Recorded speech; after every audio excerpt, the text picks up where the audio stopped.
Hey friends, Dan McKnight here, chairman and founder of BringOurTroopsHome.us and the director of the 107club.com. Let's talk about Brittney Griner. In February, this 32-year-old WNBA player was arrested while attempting to travel to Russia for transporting a cannabis derivative.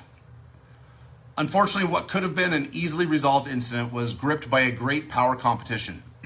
And just a week after her arrest, Russia invaded Ukraine and brought down a cascade of Western sanctions. The basketball player was now going to become a leverage point, and in August, she was sentenced to 9 years imprisonment for drug smuggling. It was announced yesterday, though, that Brittney Griner was safe. She was on a plane and she was headed back to the United States to be reunited with her family. One has to ask, how did Joe Biden accomplish this feat? Well, he did it by exchanging her for Victor Bout, a literal merchant of death who sold numerous weapons to terrorists and other bad actors in Eastern Europe, Africa, and the Middle East throughout the 1990s and the 2000s. Bout, who is a Russian citizen, was successfully apprehended and served 10 years of a 25-year prison sentence. But he's now been released and he's being shipped back to the motherland. Another complicating factor is Paul Whelan, a 52-year-old former Marine and Iraq War veteran who was arrested in Russia in 2018. He was convicted of espionage and was sentenced to 16 years in prison. Whelan's name had been tossed around for possible inclusion in the prisoner exchange, but only Griner was sent back home to America. So what to make of all of this? First, most importantly, it is great news that an American imprisoned overseas has returned home. You see, I see some figures on the national stage who don't share that welcoming sentiment.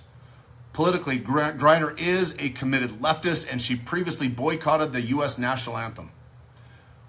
But she is an American, whether she likes it or not.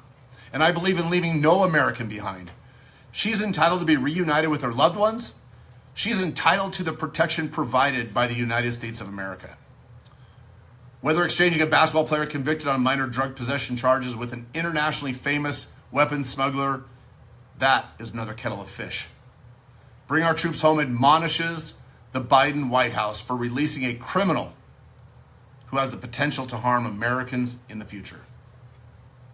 You see, I wouldn't be surprised if in a couple years we see Victor Bout buying and selling some of the weapons that Joe Biden is shipping to Ukraine right now. This is the easily foreseen consequence of poor leadership. And then there's Paul Whelan. Men and women in uniform will always put all Americans first because we're natural defenders and protectors. We've sworn an oath to it. Apparently, Whelan's release was an option in this prisoner exchange, and I'm sure that Paul didn't have any input in the decision, but I would imagine that if he was offered the chance to come home or let another American take his place on the departing flight, the outcome probably would have been the same. Regardless of whether we agree with Griner or whether we support or condone her actions while traveling abroad or whether we approve of her hateful comments and actions towards America, she is an American, and we do not want Americans being used as political prisoner bargaining chips.